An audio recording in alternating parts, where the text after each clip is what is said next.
Private Sex Advice to Women by R.B. Armitage. Lesson 4. Gestation or Pregnancy. Gestation is the act of carrying young in the uterus from the time of conception to that of parturition. Conception occurs at the moment of the impregnation of the ovum. Parturition is the act of delivery or childbirth. Pregnancy is the state of being with child. The terms period of gestation and period of pregnancy, respectively, are employed by medical authorities to designate the time during which the mother carries the young within her own body, from the moment of the impregnation of the ovum until the moment of the final delivery of the child into the outer world. The term of pregnancy in woman continues for over 9 calendar months, or 10 lunar months, from about 275 to 280 days, though in exceptional cases it may be terminated in 7 calendar months, or on the other hand, may continue for 10 calendar months. The usual method is to figure 280 days from the first day of the last menstruation. A simple method of calculating the probable date of delivery is as follows. Count back 3 months, then add 7 days, and you will have the date of probable delivery. Example: a woman's first day of last menstruation is March 28th. Counting back 3 months gives us December 28th, and adding 7 days to this gives us January 4th as the probable date of delivery. There will always be a possible margin of a few days before or after the ascertained probable date, but the delivery will very closely approximate said date. Ignore the shortage of days in February in this calculation, the same being covered by the general margin allowed. Development of the impregnated ovum. In the preceding lesson, we terminated our consideration of the impregnated ovum at the time at which, under the process of segmentation, the primitive trace had appeared. This primitive trace appears as an opaque streak or straight line, formed by an aggregation of cells of a distinctive quality. This delicate trace or streak is the first indication of the form of the coming child. It is the basis, pattern, or mold in or around which the spinal column is to be formed, and around which the entire young body is to be developed by the wonderful and intricate processes of dividing and reduplication, and the folding and combination of cells. From one end of this trace appears the head. From the other end appears the lower end of the spine. At a later stage there appears tiny buds in the positions at which the arms and legs should be. These gradually develop, and their ends split into tiny fingers and toes, and finally are transformed into perfect little arms and legs, miniatures of those of the adult human being. The term "the embryo" is employed to designate the developing young creature in the earlier stages of its development, particularly before the end of the 3rd month of its existence. After the end of the 3rd month, the embryo is called the fetus. In the short space of 280 days, the young creature evolves and develops from a single simple cell into a complex organism, a perfect miniature human being. Nature works a wonderful miracle here, and yet so common is it that we take it as a matter of course, and lose sight of the miracle. From the most simple forms are formed in the developing creature the most complex organs and parts. The heart is formed from a tiny straight line of cells, by enlargement and partition. The stomach and intestines likewise develop from a tiny straight line of cells, arranged as a tiny tube. The stomach is formed by dilation of one part of the tube, while the large intestine experiences a similar though lesser distension and a greater growth in length, the smaller intestine being formed by growth in length and circumference. The other organs evolve from similar simple beginnings. The embryo is nourished during its early stages by means of the yolk sac or umbilical vesicle, which is outside the body of the embryo, being joined to it by means of the umbilical duct. This yolk sac, originally formed by a drawing together in the ovum, which thus separates itself into 2 portions or areas, is an important feature of the life of the embryo, as it nourishes and sustains it in its earlier stages. Blood vessels form in the yolk sac, and after a time its fluid is absorbed, and after the 3rd month the sac gradually disappears. After the passing away of the yolk sac, the embryo is nourished and sustained by the allantois, another peculiar sac which is formed. This sac readily becomes filled with blood vessels, and serves to nourish the embryo by substance obtained from the body of the mother through the walls of the uterus, a direct communication with the blood vessels of the mother thus being secured. The blood in the embryo and that in the mother come into close contact, thus allowing the embryo to be nourished by the blood of the mother. After a time, in turn, the allantois diminishes and dwindles away, its offices being taken up and performed by the placenta, or afterbirth. The placenta or afterbirth.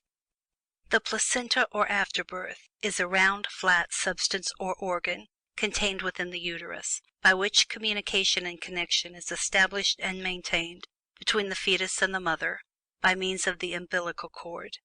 It is a flat, circular mass, about 7 inches in diameter and weighing about 16 ounces. It is attached to the sides of the uterus of the mother during the period of gestation, and is expelled from the body of the mother as the afterbirth after the birth of the child. Let us pause a moment and consider the several steps in nature's plan for nourishing the embryo and fetus. In the first place, as we have seen, there is a yolk sac or umbilical vesicle filled with the fluid which nourishes the embryo.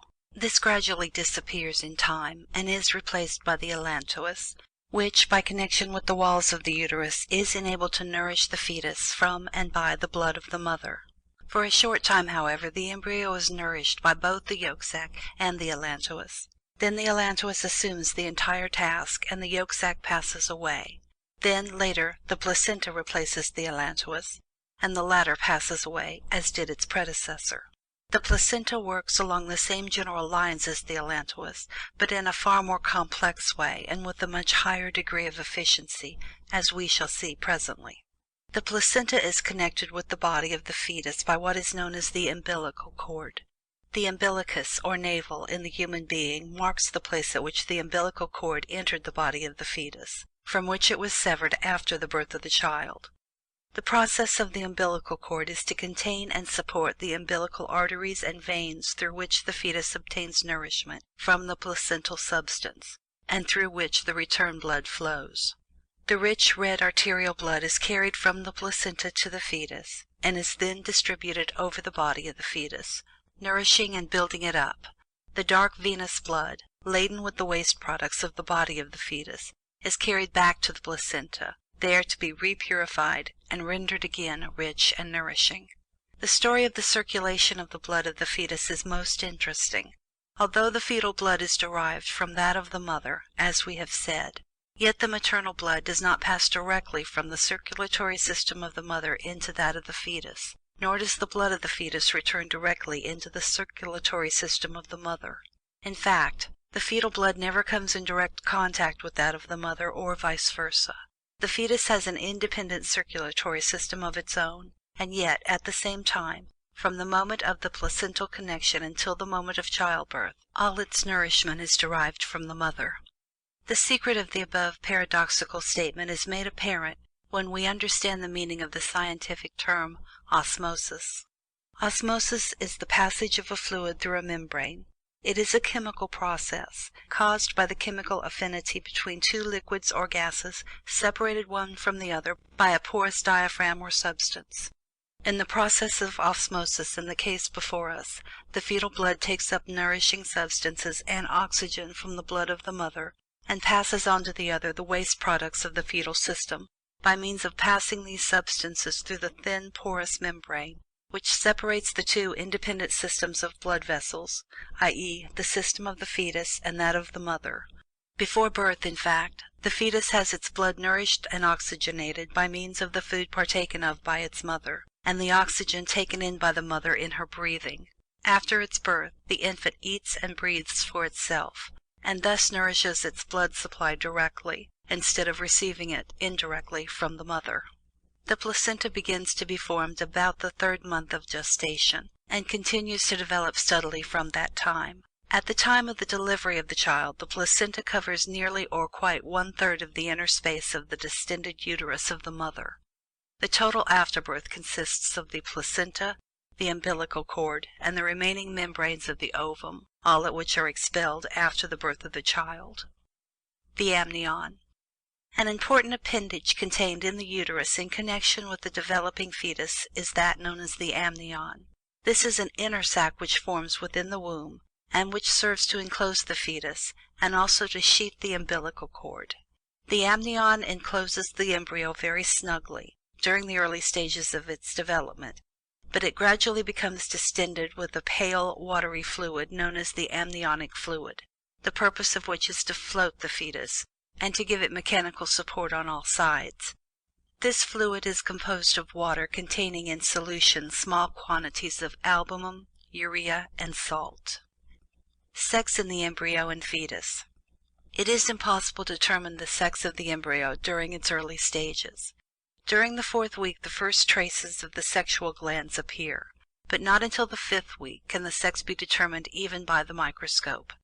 If the embryo is to become male, certain ducts are transformed into convoluted tubules, and each is attached to the testes which have formed from the genital nucleus. If the embryo is to become a female, the ducts join to form the uterus and vagina, other portions being transported into the fallopian tube and connecting with the ovaries which have been formed otherwise. The outer genitals appear in the early stages of the embryo, but there is no apparent distinction between the sexes, the external organs being the same in all cases, and consisting of a small tubular organ with a small lateral fold of skin on either side. Later, in the male, a groove appears on the under side of this primitive organ, thus forming the urethra, the scrotum being formed from the folded skin at the side.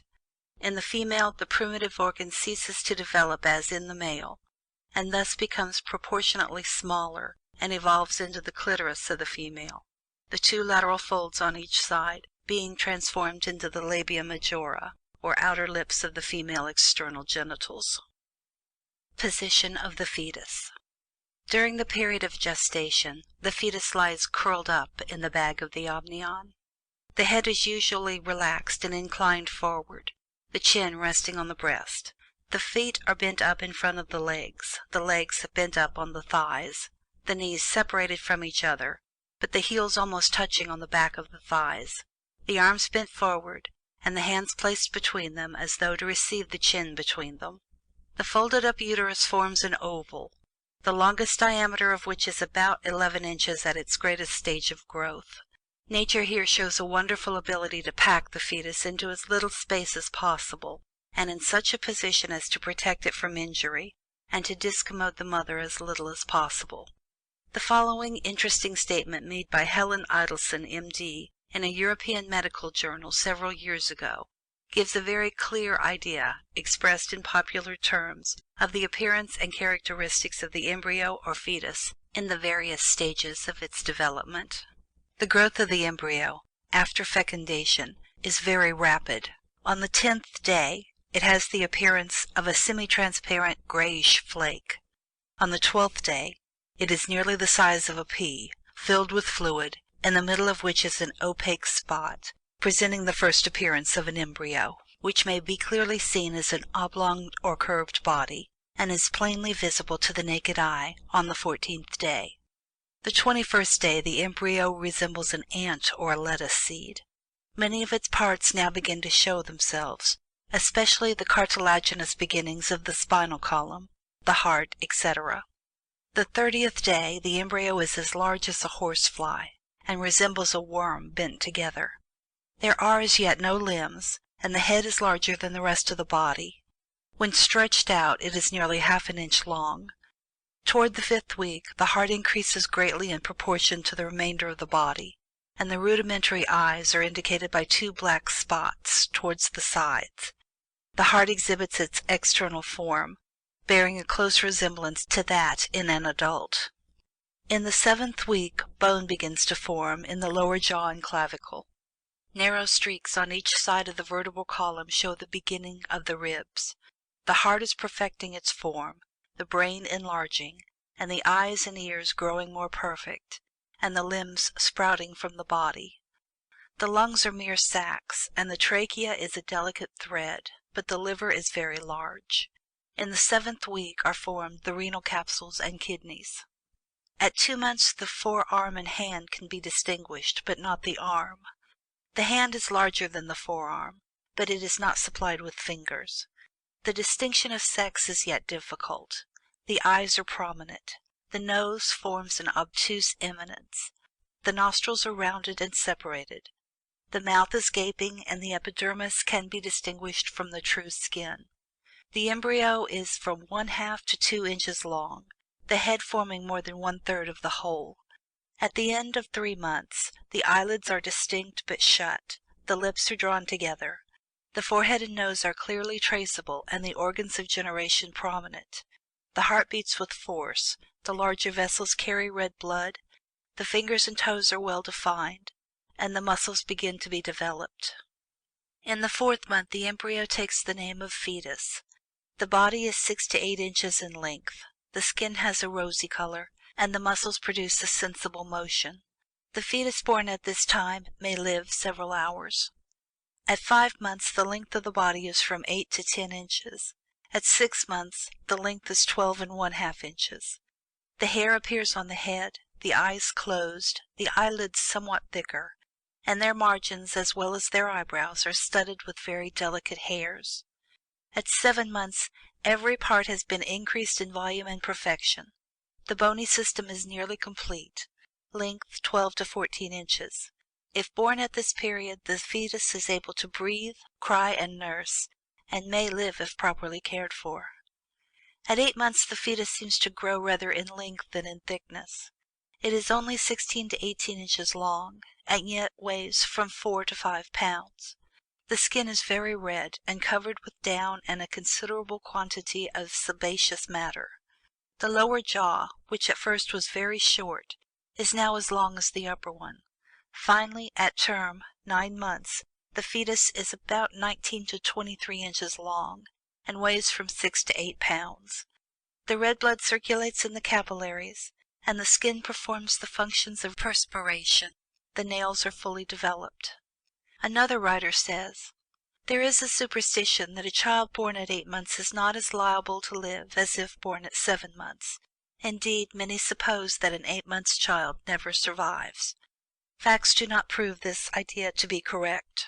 Personally, I have known several 8 months babies to live and do well, and I believe that their chance of life is much greater than if born at 7 months.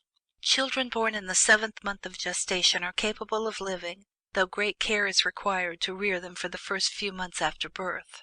The incubators now so common in large cities have greatly increased the chances of the 7 months child, and, for that matter, of those born even earlier. There are a number of cases where children were born after 6 months of gestation, and a few even before 6 months, but these cases are rare and unusual, and such children usually die soon after birth. The following table, given by a good authority, shows the average length and weight of the human embryo and fetus. Age 2 weeks, .1 length in inches, weight not given. Age 3 weeks, .2 length in inches, weight 3 grains. Age 4 weeks, .3 length in inches, weight not given. Age 5 weeks, .5 length in inches, weight not given. Age 6 weeks, .7 length in inches, weight not given. Age 7 weeks, .9 length in inches, weight not given. Age 8 weeks, 1.5 length in inches, weight 4 drams. Age 3 months, 3.0 length in inches, weight 2 ounces. Age 4 months, 6.0 length in inches, weight 5 ounces. Age 5 months, 9.0 length in inches, weight 10 ounces. Age 6 months, 12.0 length in inches, weight 1 pound. Age 7 months, 15.0 length in inches, weight 3 pounds. Age 9 months, 17.0 length in inches, weight 5 pounds. Age 9 months, 20.0 length in inches, weight 6 to 9 pounds. Professor Clark holds that if at birth the infant weighs less than 5 pounds, it rarely thrives. The records show that many infants weighing much less than this have lived and thrived. In very rare cases, infants have been known to weigh no more than 1 pound at birth, and to have still survived and thrived. And, on the other hand, many cases are known where infants were born and thrived, who weighed more than twice the average weight. So, at the last, it is difficult to lay down hard and fast rules in the case. Delivery. At the termination of the period of gestation, the child is born into the world, and instead of depending upon the blood of the mother for nourishment and oxygen, it begins to ingest its own food, to eliminate its own waste matter through the regular channels of the body, and to use its own lungs for the purpose of obtaining oxygen for its blood and to burn up the waste products in the lungs. The process of bringing a child into the world is called parturition. The fetus is expelled from the body of the mother by the contraction of the muscles of and around the uterus, and also by the contraction of the abdominal walls. In the early stages of labor, the uterine muscles are brought into play, but when the fetus enters into the vaginal passage, the abdominal muscles manifest their energy. The uterine and abdominal muscular movements are purely involuntary, although the mother may aid in the delivery by voluntary muscular movements. The involuntary muscular movements are due to the reflex action originating probably in a part of the spinal cord. The uterine contractions are rhythmical, and have been compared to the contraction of the muscles of the heart. Each labor pain begins with a minimum of contraction, the activity increasing until a maximum is reached, then it gradually decreases, only to be followed a little later by a new contraction. When the fetus is fully expelled from the uterus, followed later by the placenta or afterbirth, that organ begins a gradual contraction to its normal size, shape, and condition, the restoration process usually lasting over several weeks. The physical signs of pregnancy. The physical signs of pregnancy in the case of women of normal health are as follows. Number 1. Cessation of the menses or menstruation. While it is true that a non-pregnant woman may occasionally pass over a menstrual period, yet as a general rule the complete cessation of a period by a married woman, particularly when the woman has previously been regular in this respect, may be considered a probable indication of pregnancy. And when the second period has been missed, the probability merges almost into a certainty. An examination by a competent physician will set all doubts at rest. Number 2. Enlargement of the breasts. This indication usually manifests itself in about 6 or 8 weeks after conception. The enlargement is usually preceded by a sensation of tingling and throbbing. The enlargement is manifested in the form of a rather hard and knotty increase, differing from the ordinary fatty increase. The lobules, arranged regularly around the nipple, are plainly distinguishable between the skin by means of the touch of the fingers. Number 3. Darkening of the areola tissue surrounding the nipple. In the unpregnated condition, this tissue is of a pinkish shade, but after impregnation, the shade grows darker and the circle increases in size. However, when the woman bears several children in somewhat rapid succession, this dark color may become permanent and accordingly ceases to be an indication. Number 4. Enlargement of the abdomen. This indication manifests itself about the second month, at which time the uterus begins to elevate the intestines by rising up from the pelvis. In the fourth month, the uterus has risen so far out of the pelvis that it assumes the form and appearance of a hard round tumor.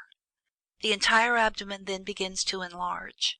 The uterus causes an enlargement in the region of the navel at the 6th month, and the region of the diaphragm at the 9th month. Number 5. Quickening or signs of life. This indication manifests itself first from the 4th month to the 5th, at about the half of the entire period of gestation. At this time and afterward, the movements of the embryo are plainly discernible to the mother. The disorders of pregnancy. There are a number of physical disorders usually accompanying pregnancy, some of which are trifling, but some of which require the advice of a competent physician. The best plan is for the woman to consult a physician shortly after she discovers herself to be pregnant, and thereafter to visit him occasionally for advice during the period of gestation. The too common plan of postponing the call upon the physician until the 8th or 9th month is not a wise one, for in many cases the advice of a competent physician at an earlier stage of the pregnancy will obviate serious complications. The call upon the physician should usually be made not later than the third or fourth month, and positively not delayed longer than the fifth month. The physician should make an examination to ascertain whether the child is in the normal position in the uterus, and should also examine the urine each month to ascertain whether the kidneys are functioning normally. What is called morning sickness is one of the most common of the disorders of pregnancy. It is marked by nausea or vomiting, or both, early in the morning, usually shortly after arising. Some women have at least faint symptoms of this disorder from the very beginning of conception, but usually it does not manifest until the third, fourth, or fifth week of pregnancy. It usually ceases at the end of the third or fourth month. Except in very severe cases, in which the physician should be consulted, the disorder is not serious, but requires but a little common sense treatment and rational habits of living. An authority says, "Eat of some fruit that best agrees with palate or stomach. Drink hot water. Eat nothing until a real hunger demands food. Where nausea occurs after eating, a tart apple or orange is good." Another authority says, "Let women suffering from morning sickness try acid fruit, apples, oranges, or even lemons, if their sourness is not unpleasant. If a single orange or apple after each meal does not suffice, let them try two. Let them eat 10 if that number is necessary to conquer the distress." The principle is a correct one, and the relief certain. Let fruit be eaten at all hours of the day, before meals and after, on going to bed at night, and at getting up in the morning. If berries are in season, let them be eaten in the natural state, that is, without sugar. If the sickness still continues, omit a meal now and then, and substitute fruit in its stead. By persistence in this course, not only will nausea be conquered, but an easy confinement guaranteed. The pregnant woman often develops a capricious appetite. This disorder may manifest in one or more of several forms, as for instance, the woman may lose her appetite and take but little food, or she may develop an abnormally large appetite and eat much more than is necessary, or she may take a dislike to certain kinds of foods. Many women have an aversion toward meat during pregnancy, or she may have a craving for certain articles of food, sometimes for kinds of foods not liked at other times, such as sour pickles, sour cabbage, etc. A little common sense, and the presence of attractive articles of fruit, etc., will do much to relieve these troubles. In extreme cases, the physician's advice will help. The pregnant woman should have her teeth put in good order as soon as possible, as troubles with teeth sometimes manifest themselves during pregnancy, and give much trouble and annoyance. Difficulty in urination, constipation, piles, irritation or itching of the genital organs, varicose veins, liver spots, and similar disorders, which are sometimes manifest during pregnancy in some form or degree, should receive the attention and care of a competent physician.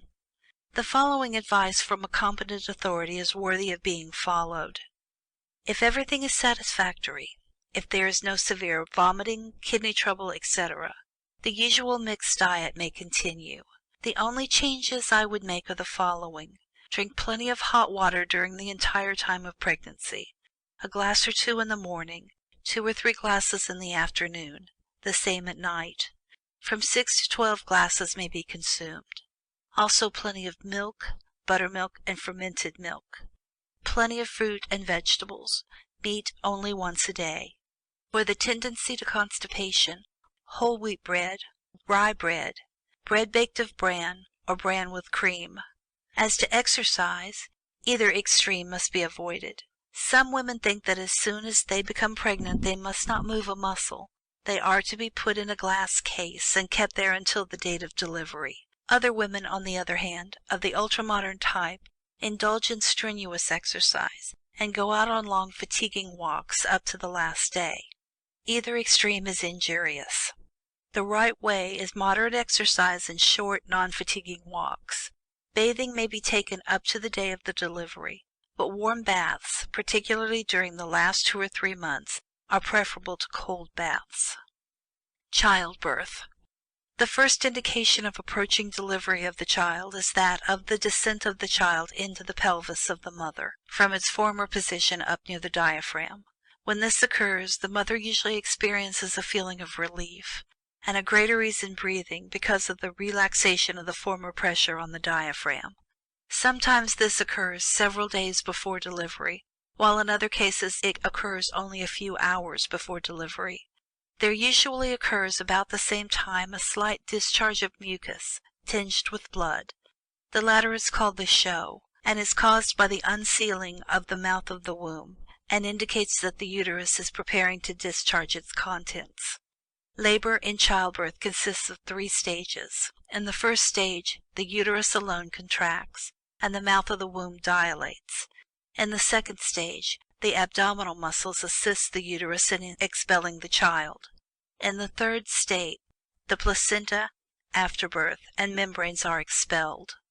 After the delivery of the child, and after the pulsation in the umbilical cord has ceased, usually from 10 to 30 minutes after delivery, the umbilical cord is severed and tied by the physician.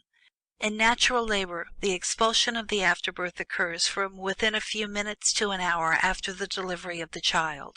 Nature is sometimes slow in expelling the afterbirth, but caution should be exercised in the matter of using force to assist nature in this matter, for injury to the uterus has often resulted in malpractice in such a case.